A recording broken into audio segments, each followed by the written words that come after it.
불과 6년 전 한국 반도체를 죽이겠다고 소재 수출을 틀어막았던 나라가 있습니다.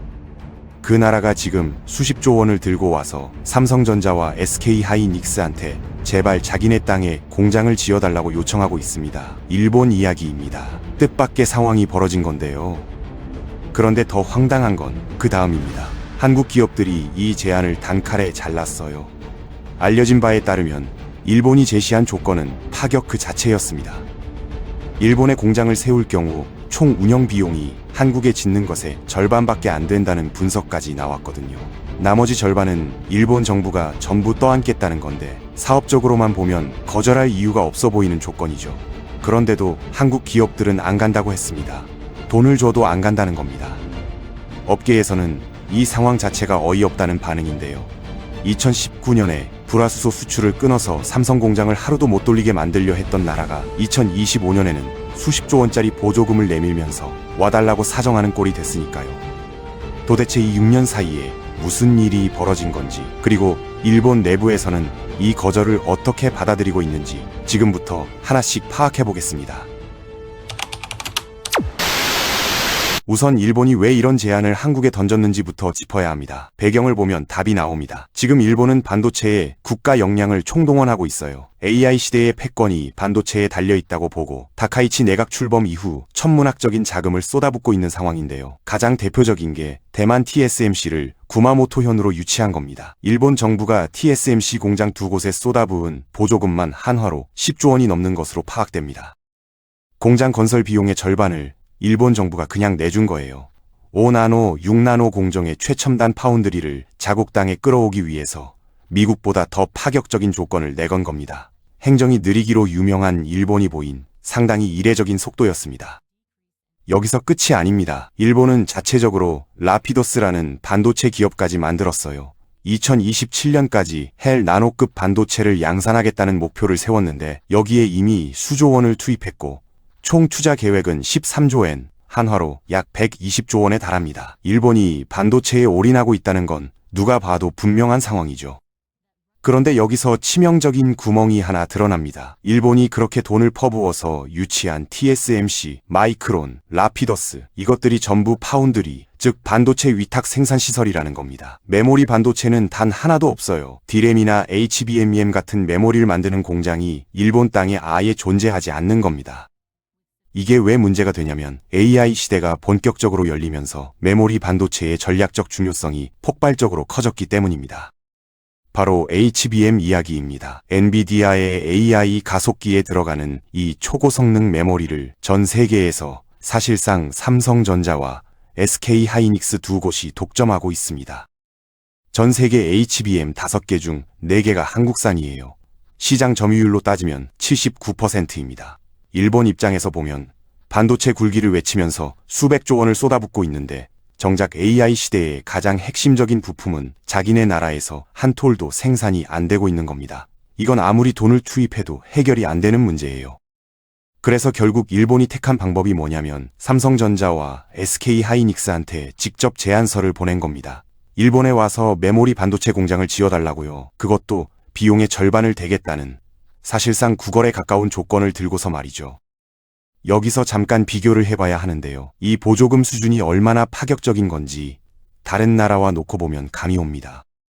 미국은 반도체 기업을 유치할 때 땅을 무상으로 빌려주고 세금을 깎아주는 정도입니다. 중국도 비슷한 구조고요. 자기 주머니에서 건설 비용의 절반을 직접 현금으로 내주겠다는 나라는 현재 일본이 거의 유일합니다. 반도체 한 개 라인 짓는데 5조 원이 넘게 들어가는 경우도 있는데 그 절반을 정부가 부담하겠다는 거니까 사업적으로 보면 이건 거절하기 어려운 조건이란 말이에요. 근데 한국 기업들이 거절했습니다. 당연한 의문이죠. 왜? 첫 번째 이유는 정치적 리스크입니다. 불과 6년 전 일이에요. 2019년 7월 일본이 한국의 반도체 핵심 소재 수출 규제를 전격 단행했습니다. 불화수소, 포토레지스트, 플루오린, 폴리이미드 이 세 가지가 없으면 삼성전자도 SK하이닉스도 공장을 단 하루도 돌릴 수 없는 필수 소재였는데 당시 일본 의존도가 90%에 달했어요. 일본이 이걸 무기로 쓴 겁니다. 표면적으로는 한국의 수출 관리 미흡을 이유로 내세웠지만 이후 출판된 아베 신조 전 총리의 회고록에서 이게 사실상 한국 대법원에 강제징용 배상 판결에 대한 경제보복이었다는 점이 확인됐습니다. 이런 전력이 있는 나라에 핵심 생산시설을 짓는다? 기업 입장에서도 정부 입장에서도 쉽게 고개를 끄덕일 수 있는 결정이 아닌 겁니다. 만약 또다시 정치적 이유로 한일 관계가 틀어지면 이번에는 공장 자체가 인질이 될 수 있으니까요. 실제로 이런 우려가 전혀 없는 미국에서조차 벌써 반도체 공장을 자국으로 흡수하려는 움직임이 나오고 있습니다. 바이든 정부 시절에는 기술 공유를 못 박았고 트럼프 정부 들어서는 보조금까지 삭감하고 있는 상황이죠. 하물며 네이버 라인 사태에서 봤듯이 자국 기업 귀속을 서슴지 않는 일본인데 이건 도박이나 다름없다는 게 업계의 판단입니다. 두 번째 이유는 이미 한국 내 투자가 진행 중이라는 겁니다. SK하이닉스는 지금 용인에 초대형 반도체 클러스터를 짓고 있어요. 2025년 2월에 착공해서 2027년에 첫 번째 팹이 완공될 예정인데 최종 투자 규모가 600조 원에 달하는 초대형 프로젝트입니다. 삼성전자 역시 평택 5번째 공장을 건설 중이고 여기에만 수십조 원이 투입되고 있습니다. 이미 국내에 수백조 원 규모의 투자 계획이 돌아가고 있는 상황에서 굳이 자금과 인력을 쪼개서 일본에 공장을 세울 이유가 없는 거죠. 세 번째는 타이밍입니다. 지금이 어떤 시기냐면 만들기만 하면 팔리는 시기예요. SK하이닉스는 2020년 물량을 이미 전량 완판한 상태입니다. 수요가 공급을 압도적으로 초과하고 있는데 이 상황에서 일본에 새 공장을 짓겠다고 나서면 건설 기간 동안 기존 공급 확대가 지연되면서 황금 같은 기회를 날릴 수 있습니다. 조건은 나쁘지 않은데 과거가 있고 국내 투자가 이미 있고 지금 당장 해야 할 이유도 없다. 이게 한국 기업들이 일본의 제안을 거부한 배경입니다. 그런데 여기서 흥미로운 건 이 소식을 접한 일본 내부의 반응인데요. 현지 온라인 여론을 보면 상당수가 이 상황을 전혀 파악하지 못하고 있는 모습이 포착됩니다. 다카이치 총리의 인기가 하늘을 찌르는 가운데 감히 일본의 제안을 무시하느냐는 반응이 상당수를 차지하고 있어요. 일본에서는 이렇게 막대한 보조금을 받을 수 있는 기회가 한국에 없을 텐데 감사할 줄 알아야 한다. 일본의 첨단 기술 환경에서 한국 기업이 성장할 기회인데 왜 거부하냐. 이런 논조가 주를 이루고 있습니다. 현실과 완전히 동떨어진 인식인 거죠. 참 황당한 상황입니다. 왜냐면 실상은 정반대니까요. 한국이 일본에 엎드려 와달라고 해야 할 상황이 아니라 일본이 한국의 첨단 기술을 구해야 하는 상황입니다. AI 시대의 핵심 부품인 HBM을 한국이 전 세계 시장의 거의 80%를 쥐고 있는데 이걸 놓고 감사하라니 업계에서는 어이없다는 반응이 나올 수밖에 없는 겁니다. 그러다 보니 한 가지 더 짚어봐야 할 문제가 있습니다. 일본이 이렇게 천문학적인 돈을 반도체에 쏟아붓고 있는데 과연 성공할 수 있느냐는 것인데요. 냉정하게 봐야 할 지점이 있습니다. TSMC 구마모토 공장이 가동을 시작하긴 했어요. 1공장은 12나노에서 28나노, 2공장은 6나노 공정의 반도체를 만들고 있습니다. 그런데 일본 반도체 업계 관계자들조차 인정하는 부분이 있는데 이건 글로벌 최첨단 수준이 아니라는 겁니다. 소니나 도요타 같은 일본 내수 기업에 공급하는 수준이라는 얘기예요. TSMC가 대만 본사 드는 건 3나노, 2나노입니다. 일본에 공장을 짓긴 했는데 핵심 기술은 여전히 대만에 있는 구조인 겁니다. 게다가 더 큰 문제가 있어요. TSMC는 구마모토에서 개발한 반도체 연구 결과를 일본 정부와 공유하지 않습니다. 10조 원이 넘는 보조금을 퍼주고도 핵심 연구 성과는 손도 못 대는 상황인 거죠. 보조금은 일본이 내고 기술은 대만이 가져가는 구조. 이건 솔직히 사업적으로 보면 상당히 불리한 딜입니다. 그래서 일본이 라피더스라는 자국 기업에 거는 기대가 큰 건데 여기에 대해서도 회의적인 시각이 많습니다. 30년 넘게 쇠퇴하면서 잃어버린 반도체 제조 기술과 인력을 5년 안에 되살린다는 게 말처럼 쉽지 않거든요. 일본이 반도체 소재와 장비에서는 여전히 강하지만 실제 제조 공정에서는 인재 부족과 노하우 부족 문제가 심각하다는 지적이 계속 나오고 있습니다. 여기서 한국과 대조되는 지점이 선명하게 드러나는데요. 반도체 제조 공정이라는 게 단순히 장비만 있다고 되는 게 아닙니다. 한국과 대만이 이 분야에서 세계 정상에 오를 수 있었던 건 수십 년간 현장에서 쌓아 올린 엔지니어들의 노하우와 장시간 고강도 근무에도 불구하고 기술 완성도를 끌어올린 인력 구조 덕분이었습니다. 이런 건 돈으로 하루아침에 살 수 있는 게 아니거든요. 미국이나 유럽에서도 반도체 공장을 유치하려고 안간 힘을 쓰고 있지만 이 인력 문제 때문에 실질적인 성과를 내기가 쉽지 않다는 분석이 계속 나오고 있는 상황입니다. 그리고 한국 반도체 산업의 근간은 사실 정부의 막대한 보조금이 아니었습니다. 일본이 TSMC한테만 10조 원을 퍼주는 동안 한국의 반도체 지원 규모는 세액 공제 포함해도 1조 2천억 원 수준에 그쳤어요. 미국은 마이크론 한 곳에만 직접 보조금으로 8조 원 가까이 지급했고, 중국의 반도체 투자 기금인 빅펀드는 공식적인 금액만 64조 원 규모입니다. 한국만 거의 지원 없는 구조인데, 그럼에도 불구하고 세계 HBM 시장의 79%를 잡고 있다는 건 뭘 의미하겠습니까? 돈으로 만들어진 자리가 아니라 기술력과 수십 년간 축적된 전문 인력의 저력으로 올라선 자리라는 겁니다. 돈으로 때워서 따라올 수 있는 영역이 아니라는 거죠. 이 뉴스가 해외에 알려지고 나서 미국 네티즌들의 반응도 흥미롭습니다. 미국에서는 일본이 뻔뻔하다는 반응이 주를 이루고 있어요. 한국이 일본 땅에 공장을 지을 리가 없는데 무슨 소리냐는 거죠.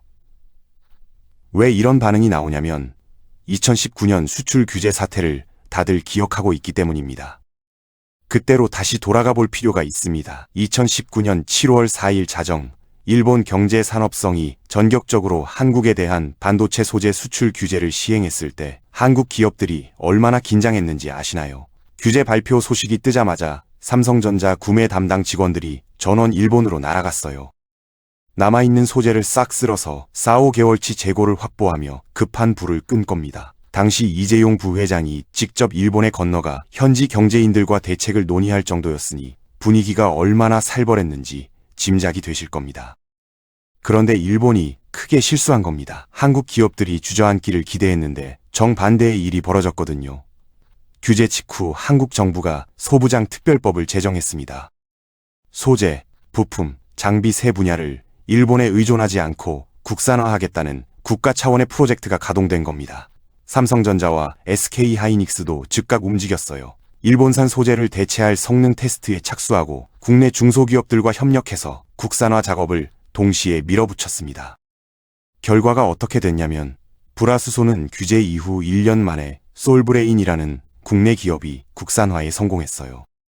포토레지스트도 동진 세미캠이 EUV용 제품을 개발해서 삼성전자에 공급하기 시작했습니다. 반대로 일본은 어떻게 됐냐? 한국에 불화수소를 납품하던 스텔라, 케미파, 모리타 화공업 같은 기업들이 직격탄을 맞았습니다. 한국 수출길이 막히면서 영업이익이 30% 이상 급감했고 판매량도 30% 넘게 줄었어요.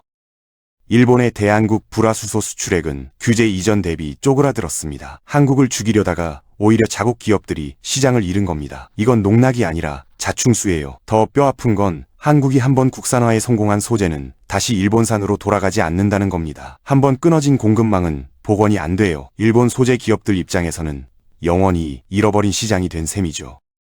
방산 및 반도체 업계 관계자는 이렇게 언급했습니다. 2019년 수출 규제가 없었다면 한국 기업이 일본에 공장을 세울 가능성이 상당히 있었을 것이라고요. 하지만 그 사건 이후로는 가능성이 사실상 제로가 됐다는 겁니다. 일본이 스스로 자기 발등을 찍은 셈이죠. 6년 전에 소재로 한국 기업의 숨통을 조이겠다고 나섰던 나라가 6년 뒤에 수십조 원을 들고 와서 제발 공장을 지어달라고 요청하는 상황. 이게 그냥 아이러니하다로 끝나는 이야기가 아닙니다. 반도체가 국가 안보 자산이 된 세상에서 메모리 반도체를 갖지 못한 일본이 AI 시대에 얼마나 불리한 위치에 놓이게 되는지를 일본 스스로 뼈저리게 알고 있기 때문에 이런 제안을 하는 거거든요. 미국이 삼성전자한테 자기네 땅에 공장 지어달라 하고 일본이 삼성전자한테 자기네 나라에 와달라 하고 6년 전 소재 수출 하나로 한국을 무릎 꿇릴 수 있다고 생각했던 나라가 지금은 한국 기업한테 와달라고 사정하고 있는 세상이 된 것입니다.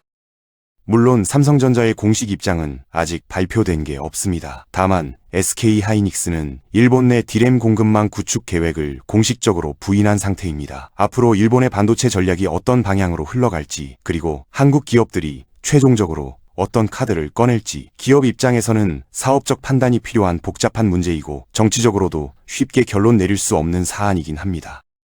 하지만 분명한 건 2019년과 지금 사이에 세상의 판도가 완전히 뒤집혔다는 것, 그리고 그 뒤집힌 판의 한가운데에 한국 반도체가 서 있다는 것입니다. 이 판의 결말이 어떻게 날지 계속 추적해 보겠습니다. 한 가지 확실한 건 반도체 전쟁에서 기술을 가진 쪽이 결국 판을 뒤집는다는 것, 그리고 지금 그 기술을 가진 쪽은 한국이라는 사실입니다. 경제기감 여기서 마치겠습니다. 감사합니다.